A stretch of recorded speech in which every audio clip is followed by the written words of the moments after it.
Welcome to LOA Today. Walt Thiessen and life coach Tom Wells here.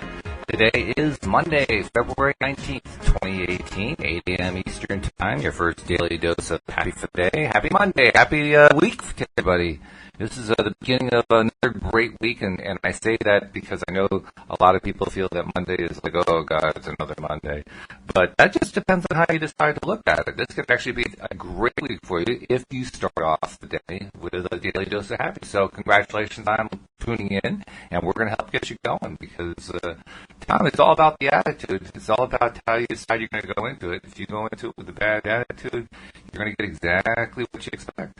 Yeah, isn't that true? And isn't it funny how we think in terms of weeks rather than one day at a time? I think probably a lot of people do think in terms of one day at a time. But I know when I used to work for a whole week, I used to think about the whole week, because it was like, oh my God, I've got to get through a whole another week of this kind of, already looking forward to Wednesday is the middle day and then Friday, and it would only be Monday, but you have to learn, of course, to live day by day and moment by moment. Otherwise, it's intolerable if you're not doing what you love. If you're doing what you love, it's a whole other story. That's why I made sure I ended up doing what I love, and it's been no longer feel that stress. That makes a big difference. I mean, and I know personally just how big of a difference it makes because I have worked both in the corporate sector and I have worked at home, and in both cases I have done stuff that I don't love, and I can tell you that is not all that great. It's pretty bad, actually. And it's just as bad at home as it is when you're in the office somewhere. That's the interesting thing. It doesn't matter whether you're in the office or at home. It's still not good. You just drag yourself through every single day. And, it's no wonder my hair is so white. I mean, I tell you, it just takes it out of you. And all I was doing was, literally all I was doing all those years was what I've been trained to do, what I've taught to do from the youngest age that I can remember. You want to put yourself into your work, put nose to the grindstone. If you work hard, you will succeed, and if you work hard and succeed, you will have a great life. And for me, there may be some people out there for whom it has been true, and I take my hat off to them. For me, it has not been true. You have to also love what you do. Otherwise, it turns into a grind really fast. Mm-hmm. Yeah, I agree. I've spent most of my adult life, at least from age 33 on, trying to be sure that I figured out what to do in my life that would really, truly be fulfilling, and it would use all my gifts and talents in the most wonderful way. Mm-hmm. And in a way, it took me a long time. I luckily had a job where I had off 2/3 of the year was off, and so it was a very seasonal work, so I only work a third of the year, and I could make, 6 figures doing that. So that was wonderful, that part of it. That part was good, yeah. But the third of the year that I had to do what I didn't like to do, so it was okay, but it was, anyway, a lot of people pay a stiffer price than that, by doing something that they don't like. Oh yeah, I was paying my price daily. It wasn't like 1/3 of the year. It was every day of the year. And well, put it this way, I never made 6 figures. Mm-hmm. That'll give you an idea. And in fact, over the last 10 years of it, it actually was dropping. So it was getting worse and worse, more and more unbearable. And it's one of the reasons I started exploring law of attraction because I was feeling desperate, to be perfectly honest. I just didn't know what else to do to make my life better. Everything seemed bad. It was no wonder my wife was able to point out to me that, most of the stuff coming out of my mouth was negative, and I didn't even know it. But it's not a surprise looking back. Of course it was. I just wasn't happy with what I was doing. I was good at it. Not that that made any difference. But, yeah. Yeah, no, I would love to do a poll to see how many people in the United States feel stuck in what they're doing as opposed to excited and enjoying what they're doing. Mm. Yeah. But, more and more people are making that choice and finding ways to make their lives more fulfilling. Which is a good thing, because ultimately that's where I think we end up with a lot of individuals who are feeling better, but we also end up with a better society. When more and more people stick to focusing on doing what they love, I think society becomes better. I think it becomes significantly better. And again, there's something I'd like to see a study in. If people are doing what they love, is society better? And there are lots of ways I suppose you could measure that. I'm not sure how I would measure it, but I just, deep down, I just believe it's true. I do too, and I don't think doing what you love is entirely the key to happiness, because it's really, your person could be thinking they're doing things they love and still be frustrated and angry and upset if they haven't found out how to choose inner peace and choose happiness no matter what, that they're making that their choice, first and foremost. It's like when I was making my big life transformation beginning 4 years ago, I might have said this on the show before, but I had a list of things to do, and Abraham was saying, put as the only thing on your list of things to do, choose feeling good throughout your day. And so I would literally make a list of things to do and put that at the top in big letters. I'd put choose feeling good. And that enabled me to change my life. And that's the topic of our show today, is about choosing ease.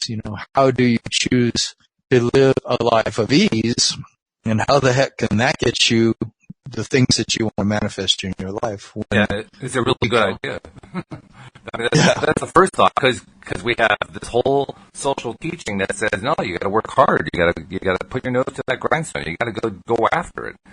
And ease, that's like almost the opposite of that. How could that possibly work, right? Right. And they were saying like one thing I was reading, some channel entity was saying, we're not saying, to go lay on your couch and expects that, someone to knock at the door and it's your ideal lover with a great big bag of money and the keys to your new car.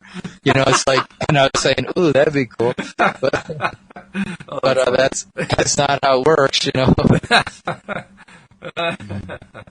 But then the question is, well, what is it? Then how do you be lazy? That's what Abraham was saying. If we were standing in your physical shoes, we would decide to be lazy. And they said, of course, we're careful when we choose that word, but we're using the word lazy.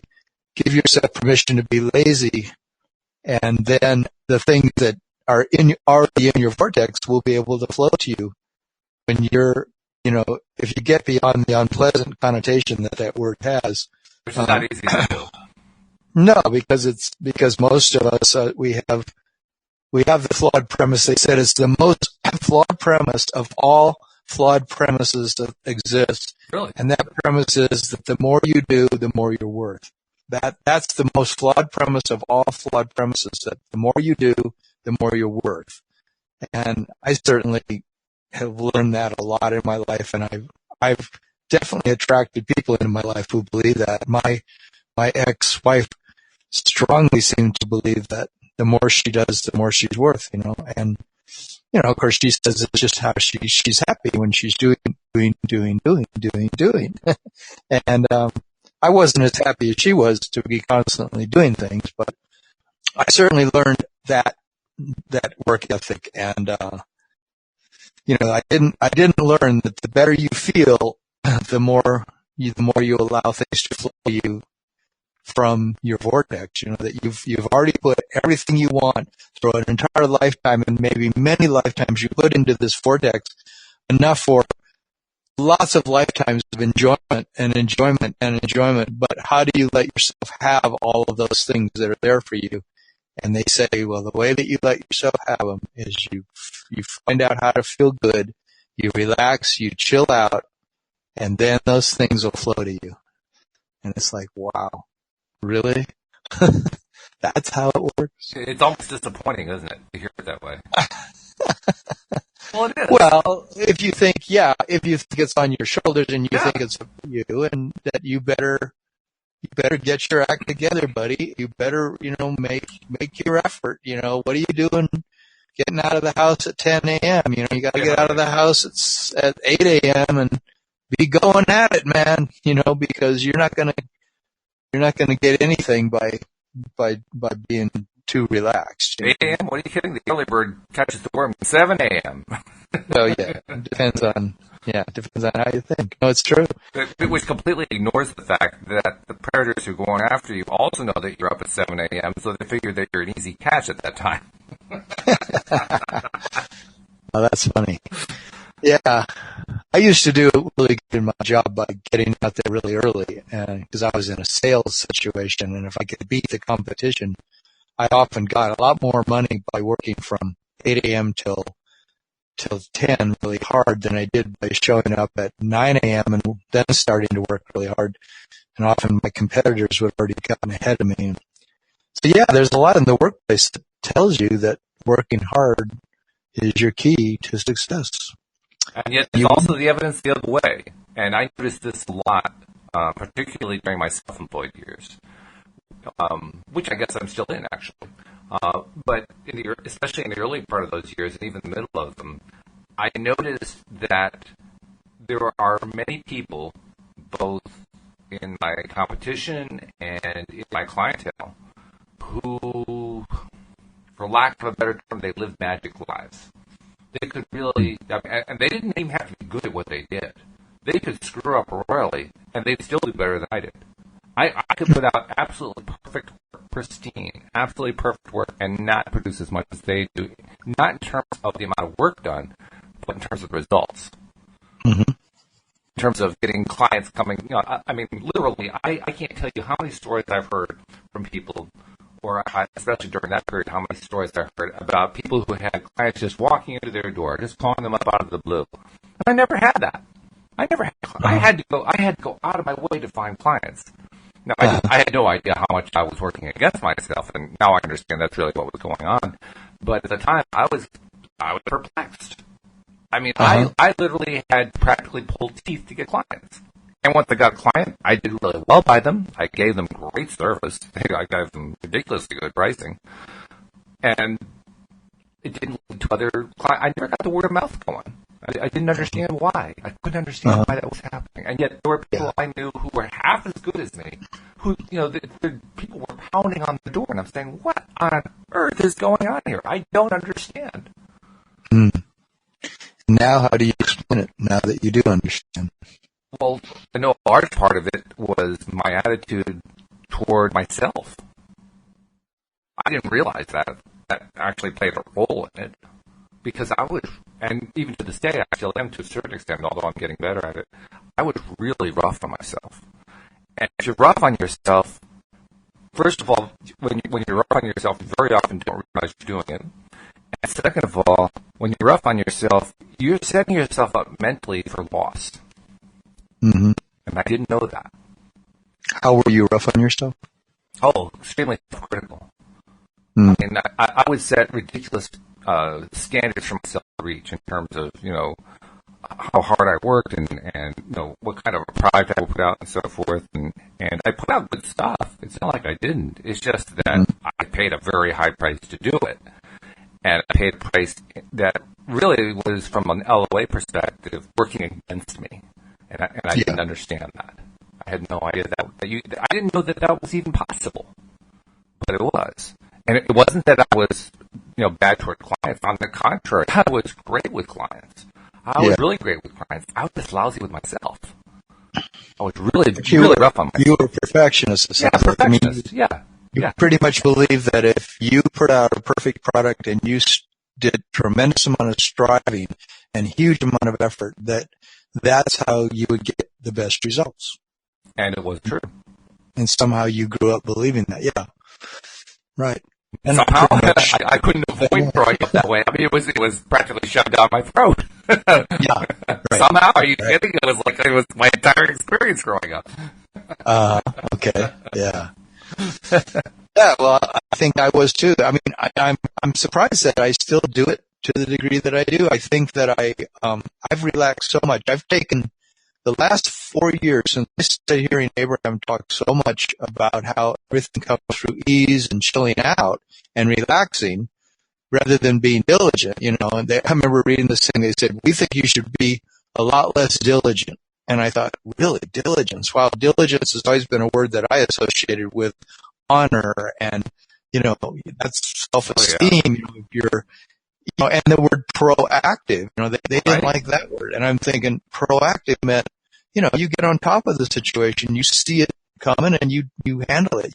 And I always thought, well, that's what it takes to be good. If you're a sea captain or you're a CEO or you're whatever you are, if you're efficient and effective and diligent, then, you're going to do the best job possible. And there is some of that. There is a bunch of that's true. But if that overrides your trust in the universe to provide, and that everything is already in some kind of a reservoir called a vortex, and everything is going to come to you automatically as you chill out and you allow things to come out of your joy and your ease and your fun and your comfort. It's like, really? So by being more chill, that's how things that I really want will come to me? Yeah. I'm still learning that lesson every day. Oh, me too. I mean, when you grow up the way we did, where we had these lessons instilled upon us and in us and through us about how important it was to be diligent, as you say, to be told that diligency is not fruit is like, well, but that's not what I've been taught. Yeah. I mean, that's not what I was told was true. I've been wasting my time all this time? Yeah, it's the same way as I'm still looking at my life in ways that I have stacked around me here at least 25 books that I'm in the process of looking at, all 25 of them, and they're all interesting, and they all have value to me, but the fact that I feel like it takes that many books to be able to be excited about the things I'm into. And it's cool because I am excited about something that's in every one of those books. And I take the time to read some of them.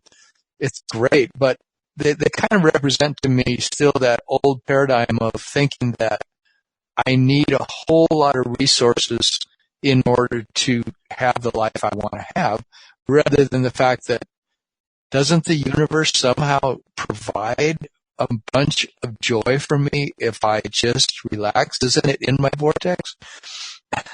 And won't it flow to me, in most creative, original, beautiful ways when I start having more fun and start being more playful?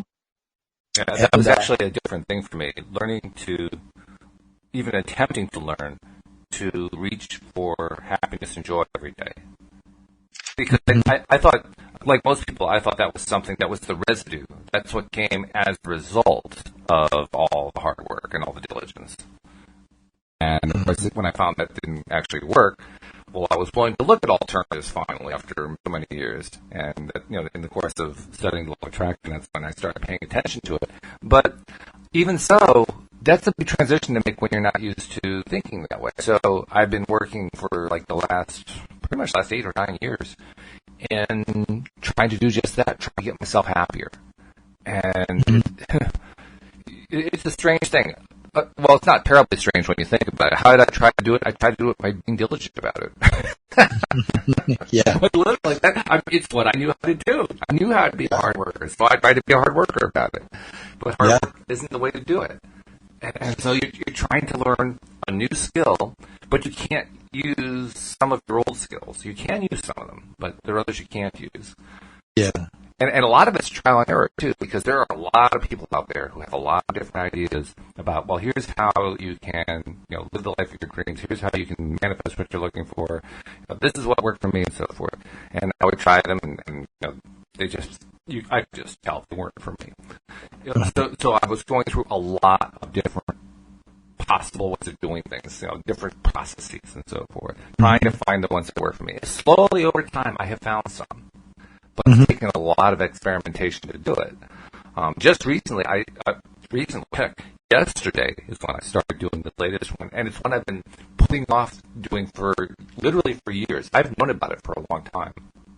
In fact, I think my wife was the first one who told me about it. By the way, a little side note about my wife before I get into that.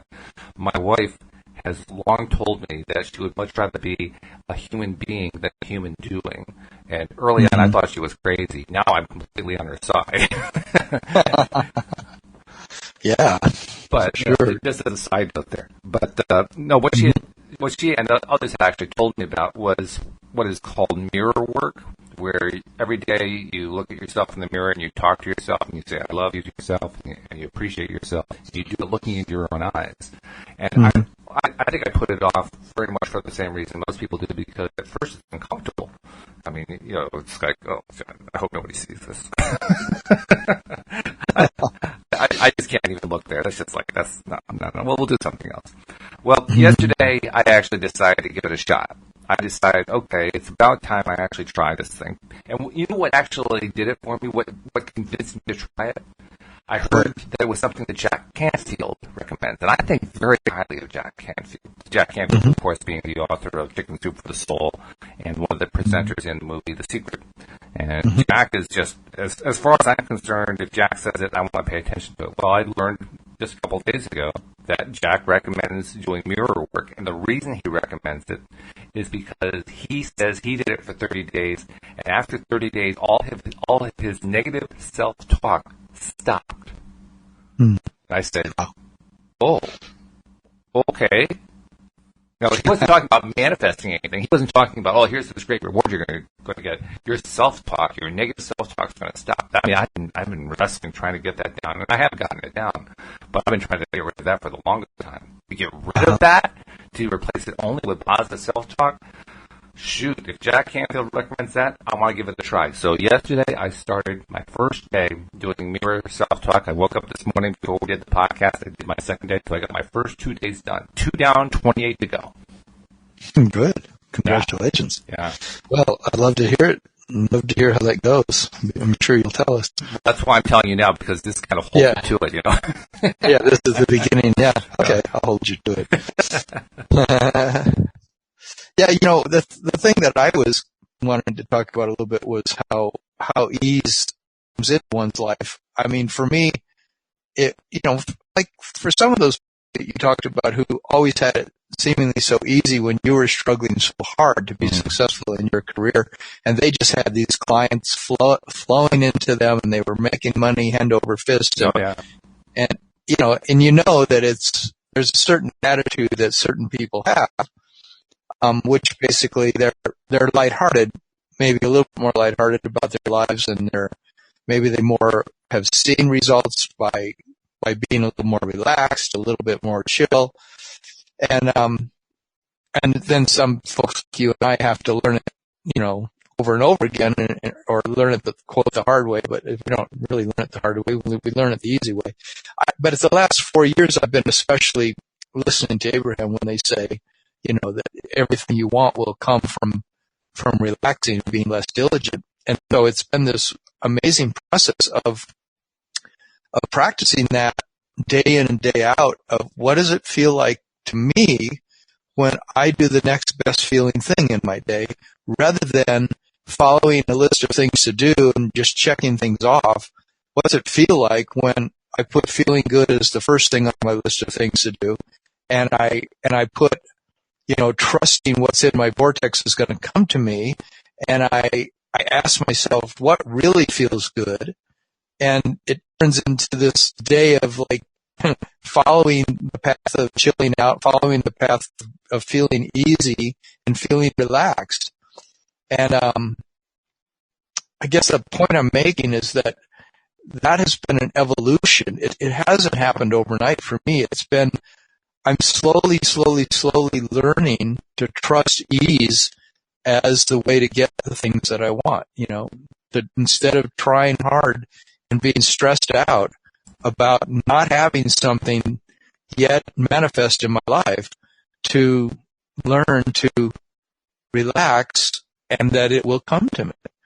The universe wants to give it to me. It's waiting for me to be having more fun. I have to be in the vibration of what's in my vortex. And so much of what's in my vortex is good feeling things. And so, I have to be feeling really good to let them in. I have to be relaxed and easy and trusting, and then they come, much more so. Absolutely true. And also counterintuitive for those of us who grew up thinking just the opposite. So you raised some great concepts there, but they're concepts that take a while to get our head around when we have the other viewpoint that we grew up with. Mm-hmm. Yeah, they take a lot of trust. And, if you're feeling stressed about how much money you have, and, it's not the time that you feel easy. It's not, I know this woman, I think I might have mentioned this before, but she's trying really hard to have the new career she wants and the income she wants, and it just isn't coming. And so it's hard to talk to her about, letting things come easy when she needs money for the next day's rent. She's living day to day almost. And so how do you tell people like that it's still true for them just as much as it's true for people who have a savings account or who have a regular income, that it's going to come by their ease, even though it's good to keep putting out resumes and keep trying, but somehow it's the vibration that brings the result. And that's so counterintuitive. It's like, you mean even though I feel stressed, I have to chill out to get the thing I want. Some part of me has to really trust. And, I have to meditate. Abraham was saying there's 4 things that we would recommend you do if you want to have what you want in your life. And the first thing that said we'd meditate 15 minutes every day, quiet your mind to really get to the place where the thoughts slow down. And the second thing, we'd go outside no matter what the weather was, move around in it. We'd show appreciation for this planet, and we would talk out loud to the beautiful things, the trees, the plants, the snow, the rain, whatever it is. We would express our appreciation for it. The third thing is we'd buy a notebook. We'd call it our book of positive aspects, and we would fill up pages, put the topic at the top of a page of something that you want to show your appreciation for, and then write everything you can appreciate about that thing. And it says, and the last thing we'd do is every single day we would go to a window, or we'd go outside and we'd look up, and we would acknowledge that there are universal forces that are focused on us, and we would call it by name if you have a name for it, and say, I love the fact that I'm the object of your positive attention. I'm appreciating your continual gaze on behalf of my well-being, and no matter where I am today, no matter what I'm doing, no matter who I'm with, no matter where I'm going, I'm going to do it in conscious awareness that you're there with me, you've got my back, you're appreciating me, you're supporting me, you're assisting me, you're loving me, you're showing me, you're inspiring me, you're guiding me. They said, just get into an endless loop of acknowledgement and watch what starts to happen in your life. So, in a way, they're saying by those 4 things, you got to just be in this place of ease. You got to be in this place where you love life.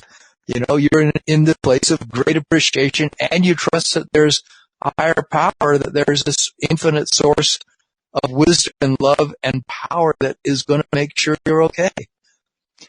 Isn't that weird? I mean, it's like the bottom line is really just having this wonderful experience. That's how things come to us.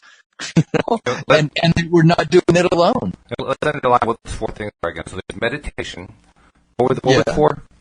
Well, they said, yeah, be sure you meditate 15 minutes and get to the place where your mind, if you can, where your mind really gets still, your thoughts get still. That's so key to it. So and it's not going to happen every day, but, go for it every day. And then they said, go outside no matter what the weather, and just acknowledge the beauty of nature. You just be able to acknowledge things that you can appreciate, like trees and plants and snow and flowers and whatever you can appreciate. They said, talk directly to it, talk out loud to it. I just love the fact that I have this beautiful tree in my front yard, And then the third thing they said, buy a notebook, write in the front of it or somewhere my book of positive aspects, and every day you remember to write at least a page full of 10 things. I tell my clients 10 things, 15 things, 20 things, 5 things that you are appreciating about something in your life. Sometimes I write a page of just general appreciations of everything I can think of that I appreciate. because we get into the opposite momentum, And so that's the third thing. The last thing they said we would go to a window or we would go outside, we would look up and we would just say, I'm so grateful that I've got you guys that have got my back, whatever you want to call that power.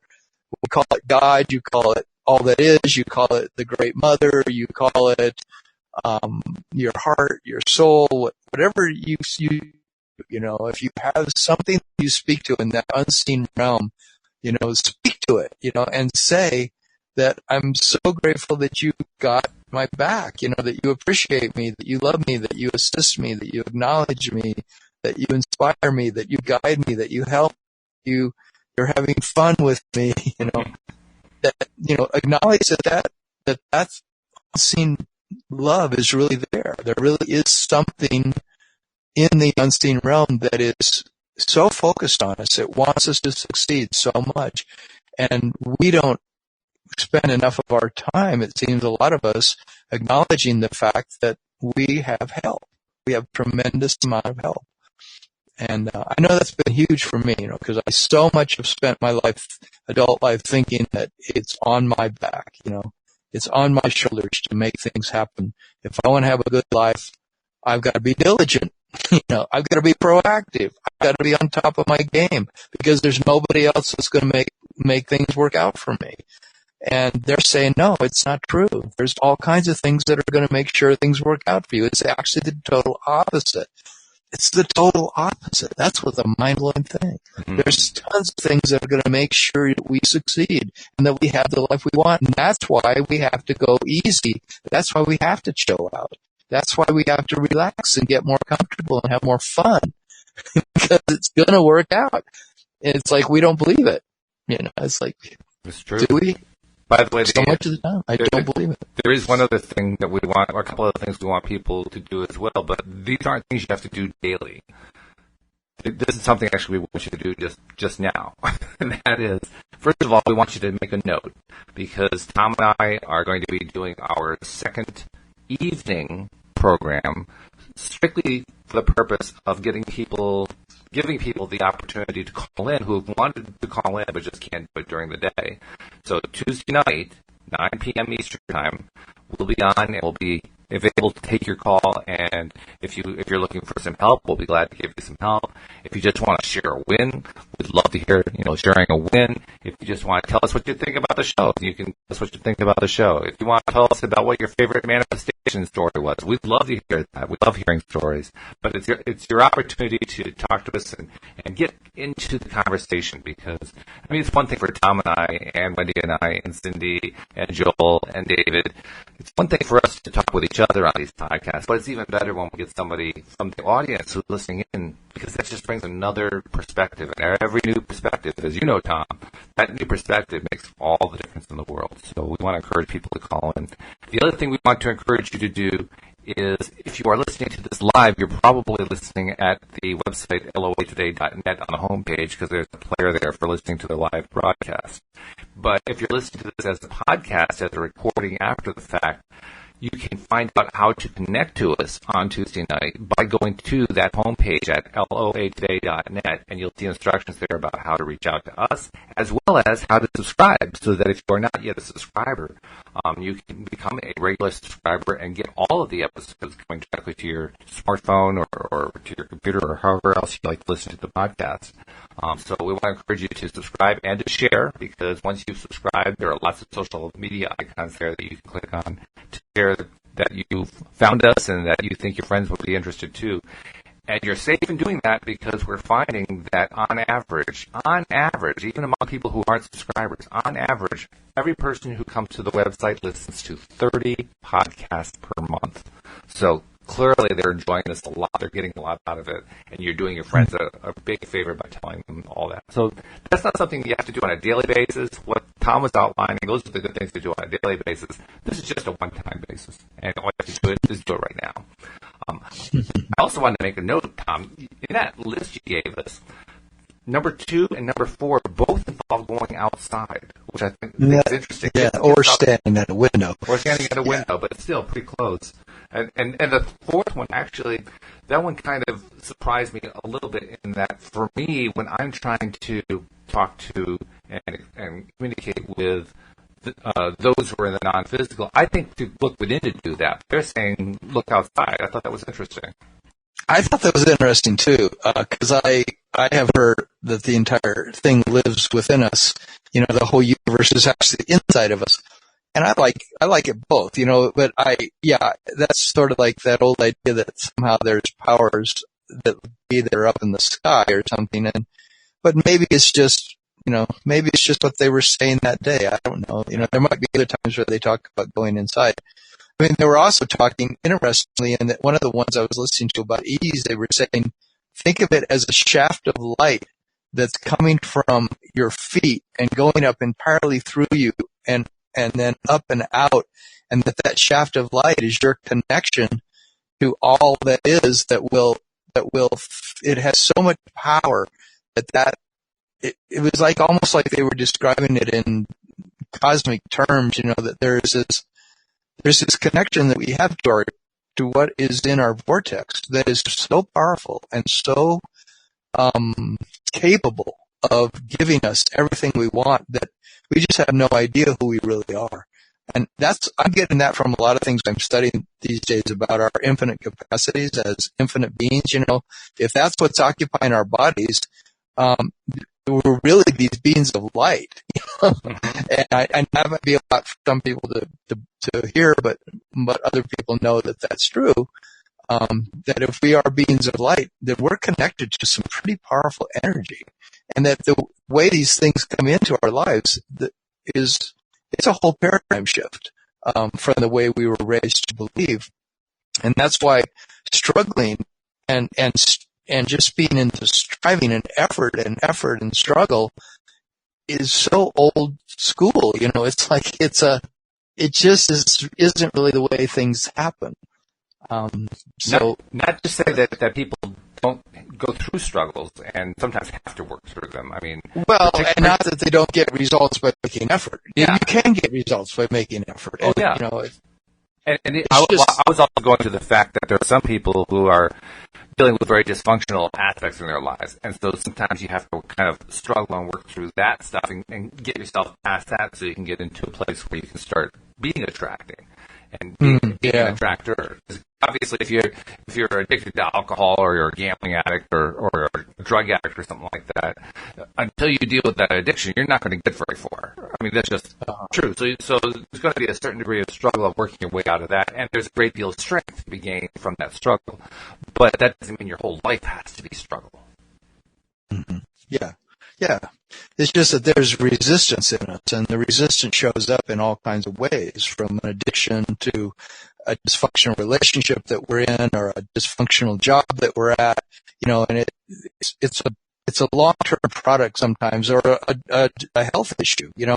Some of the times, a lot of those things are long-term products of how much resistance we've just put on our path. And it's all okay because we're always in the right place on our path. So if we can relax about, well, I'm in this situation, but I'm going to evolve out of this. I'm going to relax my way out of this. I'm going to choose my way out of this by choosing to feel good, by choosing to go outside and appreciate nature, by choosing to write things that I feel in my positive appreciation. You know, I'm going to write these things that I appreciate. I'm going to meditate. You know, if we can find a way into doing these things, then we can slowly evolve out of the old ways that we've been that have produced these conditions of, you know, bad physical symptoms in our body and, you know, bad relationships and things that are hurtful to us. But we can get to the place where these things begin to fall away. They begin to dissipate.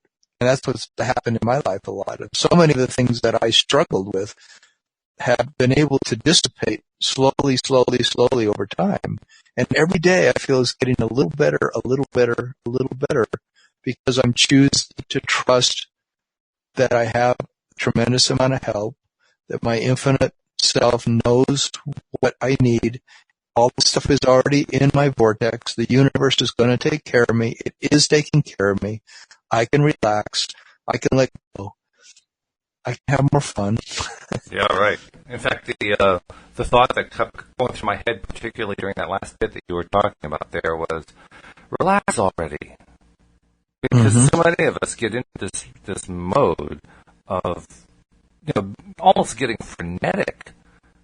Like oh God, I got so many things on my list to do, and I gotta get this done. And why does this person give me a hard time? And it just turns into this long thing about getting energized, doing nothing, do. Relax already. Yeah. It's a message that so many of us need to tell ourselves. It isn't so much we need to hear it from somebody else. We need to tell ourselves. I think that's where the advantage of this mirror exercise that I'm doing really is. Telling myself, I'm good enough. I really am good enough. I have earned everything that is coming to me many, many times over. I have earned so much in my life. So relax already. Just, slow down.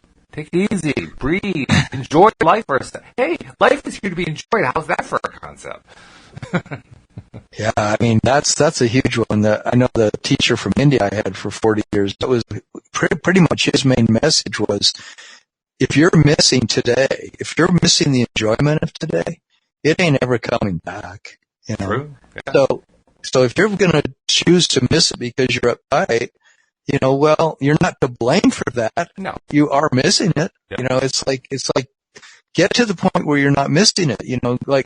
Get to that point because you don't want to miss this life. There's too much beauty here. There's too much fun. There's too much to enjoy that to take our time to be on some huge project to fix ourselves or some huge project to get to some destination we want to get to, feeling that, I won't be happy till I get there. I won't be happy till I have that partner in my life, or I won't be happy till I get out of this marriage, or I won't be happy till I have a better job, or do I have a certain amount of money.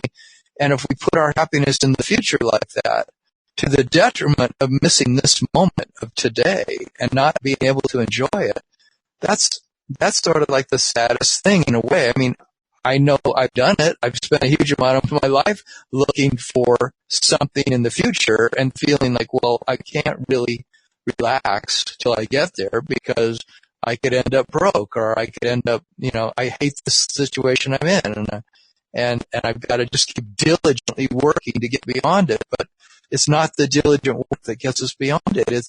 It's starting to say, I've got to enjoy this day no matter what. Even if I still don't have what I want, I've got to begin to enjoy my moments. How can I do that? How can I begin to enjoy my moments?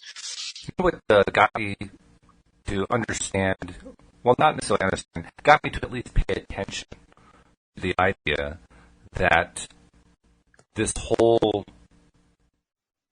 thing wasn't working. I'm not sure how else to say that. Yeah, this whole thing of life. Yeah. What caught my attention is I have throughout my life been an exceptional problem solver. I'm really, really good at solving problems. And what I began to notice over time is that the more I solved problems, it wasn't that I got more satisfaction. It wasn't that I had more joy. It wasn't that I had a happier life. I got more problems. And for the longest time, I just ignored that. I just, there are problems in life. Life is full of problems, so you gotta solve your problems. So I kept solving and solving and solving and solving. I solved problems for myself, for my clients, for my wife, for everybody. I mean, I'm just like the perpetual addicted problem solver. I was really good at it, and still am. But eventually, I began to realize that the number of problems weren't decreasing. It's not like I was getting problems out of the way and then I was done with them. They were actually multiplying. And I thought to myself, well, that's pretty weird. That's not the way it's supposed to work. You're supposed to solve these problems, and when you solve them, then your life gets easier. And my life is getting harder. Yeah. What's going on with that? And when I noticed that, that's when it finally started to get through to me that the messages I'd been given from a very early age may not have been right. Maybe they were wrong. Maybe I was working on the wrong information. What would happen if I actually considered the idea of not solving all the problems, of not taking on all these problems? Mm. What if instead of solving them, I decide to look at the solutions and just to heck with the problems, I just look at the solutions, and then once I've looked at them, I'm done. Well, that doesn't work that way, does it? I mean, you have to have the problem, you have to solve the problem. You can't just go right to the solution. That's what my training told me, you know. Mm-hmm. Mm-hmm. Yet it turns out, yeah, actually you can. In fact, on those occasions where I don't look for a solution right away, those are the times that the problems stretch on for days and even weeks at a time while I'm trying to figure out what the solution is. Whereas if I just went to look for the solution, I'd probably solve it within the first hour. Well, wait a minute. This is messed up.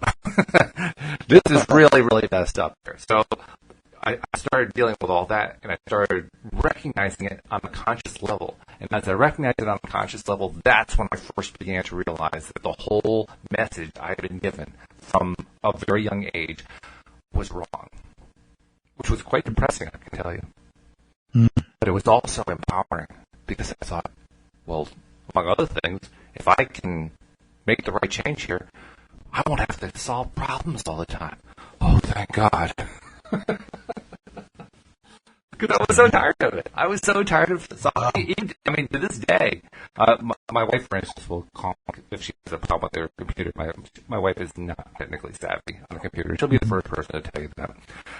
So anyway, there's a little bit of a habit built into there. The moment anything doesn't go right, it's, whoa. And I start to hear that, and I cringe inside, like, oh no, another problem to solve.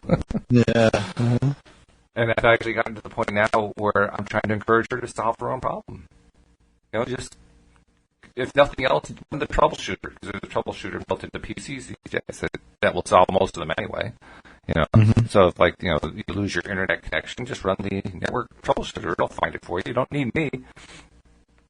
Of course, she still calls me. But at least I can say, well, just try the troubleshooter and then I'm done. I don't have to solve it anymore.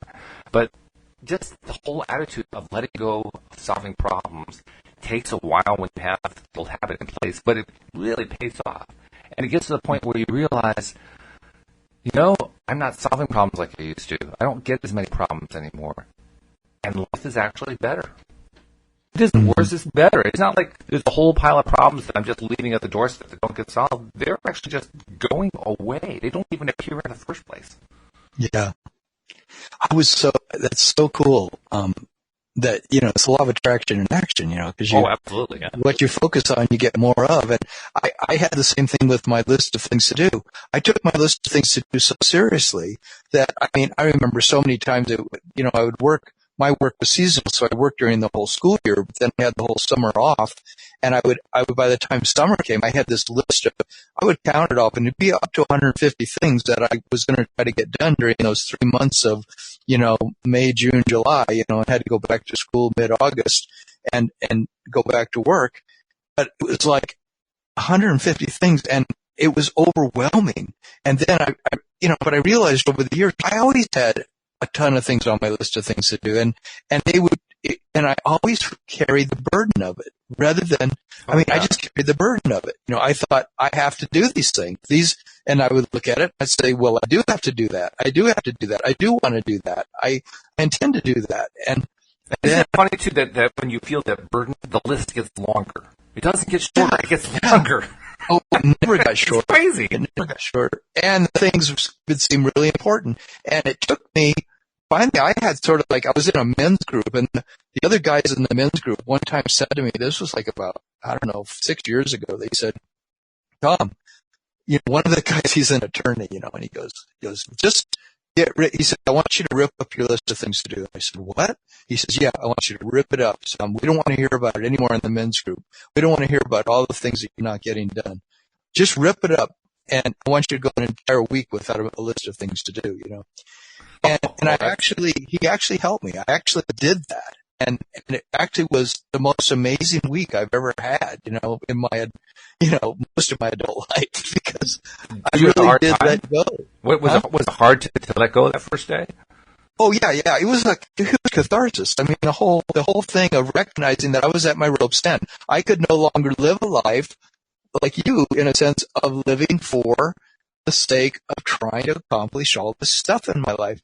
And once I gave it up, and I started, he said, here, he said, put 5 things on your list, 5 things, and do those 5 things. Then think of another 5 things and do those, but just do it 5 things at a time, And once I started doing that, my life got a whole lot simpler. And ever since then, all I do is I keep these little pieces of paper on my desk, or I use my computer, my list of things to do on my computer, but it's like really small. So I've got a list that's called immediate, and those are just the immediate things I want to get done in the next, like 10 hours or whatever. And I just, and even those things, I hold everything lightly now. So anything on and I still have long lists of things to do, but everything on that list, it's sort of like, it's almost like, they're made of light, or they're made of air. So I don't take them seriously. I just I'll get them done, but I'll get them done when I'm ready to get them done. I'll get them done the way I want to get them done. I'll get them done if my life tells me to get them done. But what I'm going to focus on is what feels good to me in my life, and what really seems like the things that match me in my life. And I'm going to mainly do those things. The things that basically seem fulfilling to me. They seem rewarding to me. They feel good to me. Because I want a life that's filled with good feelings. I want a life that I'm doing things I love. Now, I can afford to do that because I've got a savings account, and I don't have to feel stressed about the exact amount of money that's coming in every day.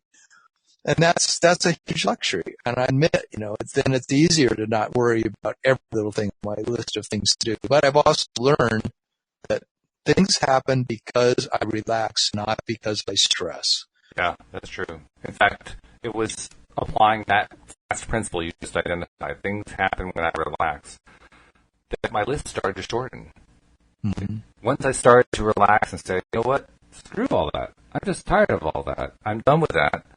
Sure, I got things I have to do every day, but I only have tolerance for a shorter list. And like you, I want to focus more on the joy.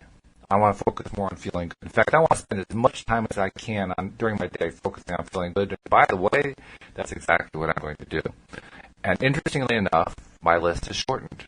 I don't have a long list anymore. I mean, I do kind of have a list. It's not a written list. It's more of a list of not things I have to do, but experiences I want to have. My experiences list, my desired experiences list, that's gotten pretty good size. It's not in writing, but it's there.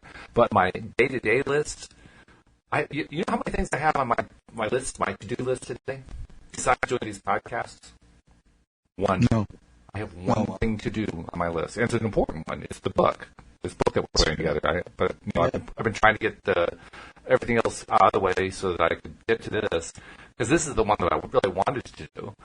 And interestingly enough, by not thinking of everything as problems and just simply looking at solutions and wanting to get past stuff instead of just spending all my time and energy on stuff, the stuff has gone away. And so now I can actually spend today and probably the next couple of days, 3 days, just immersed on editing this book, which means it's going to come together pretty quickly.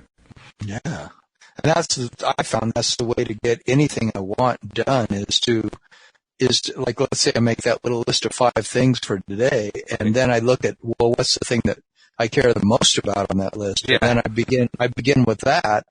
And if it fills up my whole day, it fills up my whole day. But often I'll get through a whole bunch of different things because I'm just having fun doing it, and things are just flowing, and when they're not flowing, then I don't push it. I don't try to push it. And that's one of the big things part of it.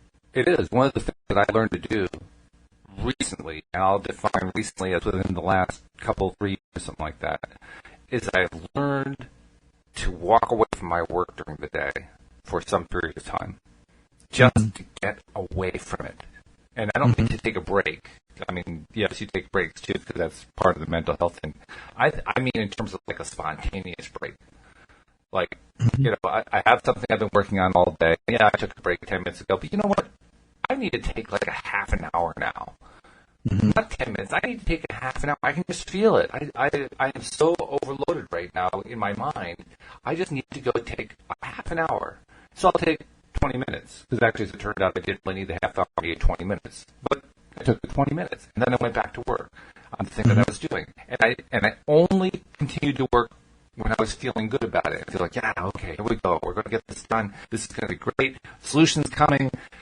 And if I come to another point where I need to take a break, guess what I do? I take a break. What? 3 breaks in 4 hours? What's wrong with you? No. That's how I'm getting stuff done. That's how it is that I'm getting the list shorter. That's how it is that I'm no longer being inundated by problems, because now I'm in a better frame of mind.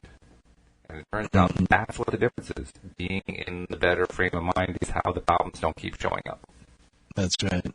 Yeah. So there's a lot to be said for love and ease and fun and all those things that if you're working a regular job with an employer and you don't have so many options to set up your day exactly the way you want it, then what do? You go to your employer and tell them that you would be more productive if you worked from home, and that if you had a different way of working at the office. Well, if I was working in an office, I still could apply the same principle. I'd have to do it a little bit differently from what I do. Obviously, at home, I have a lot more flexibility. But if I was still in an office, I would still take frequent breaks. Now, I wouldn't take breaks in such a way that the boss is going to say, what the hell are you doing? Are you getting anything done? I obviously wouldn't make it, really obvious that's what I was doing. But I would take mental breaks during the day. I would just stop doing the work, when I needed to take a break. And even if I was just sitting at my desk, I would just close my eyes and focus on something else I needed to focus on to get myself into that place of ease. Mm-hmm. And ultimately, I would end up getting more work done in less time by doing that. Because that's what happens when you are constantly putting that nose to the grindstone, you actually end up being more productive during the times that you are focusing. And you end up getting more work done than you would have if you've been working continuously from 8 a.m. to 5 p.m. or whatever it is. Yeah. Yeah, it's true. I mean, I've definitely experienced that when I worked 8 a.m. to 5 p.m. for, all those years. Just 100 days a year, but I did know there are people who would kill for that. Yeah, I know. But I did have to work really diligently during those times that I was working. Oh, sure. Yeah. And but I did find that my results really came from the amount of fun I was having. Like if I could, as much that I could turn that work, even though the work was just, you could call it drudgery, going door to door, all day long at colleges, and it was like I still definitely found that when I would have fun, when I would choose to have fun, when I would choose that I was going to be more lighthearted, that I was going to have more fun with each of the professors that I would meet all day long, it made all the difference in the world as to the amount of money I made and just to how I felt at the end of the day. I mean, it was so much fun when I chose to just be easy and to look for all the good things I could in each relationship, with each person that I ran into. And, just things would unfold and flow, just the way you talked about those other people that did your same profession and they got all these great results. I mean, I would get great results to the degree that I relaxed and just made my job easy for myself. And it was an attitude, like you said earlier. It's an attitude adjustment. It's a big adjustment. Yeah, we're down to the last minute and a quarter. I do want to take one moment to remind people, if you have not shared and subscribed, subscribe and share. That's our watchword for the month, right? Subscribe and share. If you haven't done that already, make sure you do it right now. Now that the podcast is ending, just going to loatoday.net. All the instructions are there: how to subscribe, how to share, how to join the broadcast if you want to do it when we're live. The schedule is there; it's all right there. So please take a moment and just do that for yourself and share it with your friends, because people who listen, they find they want to listen all the time. So you're doing your friends a favor. And Tom, for somebody who needs a little personal attention, that's where you come into the picture. How do they reach you? They can go to my website, which is called youarejoy.com, youarejoy.com, and there's a page there. They can sign up for a free coaching session with me for 60 minutes, and we can take it from there after they have a free session, see how they like coaching with me. Sounds great. All right, Tom, we'll be talking Tuesday night. We'll see you then. All right, thanks, Walt. And we hope you'll join us next time here on LOA Today. Goodbye, everybody. Goodbye.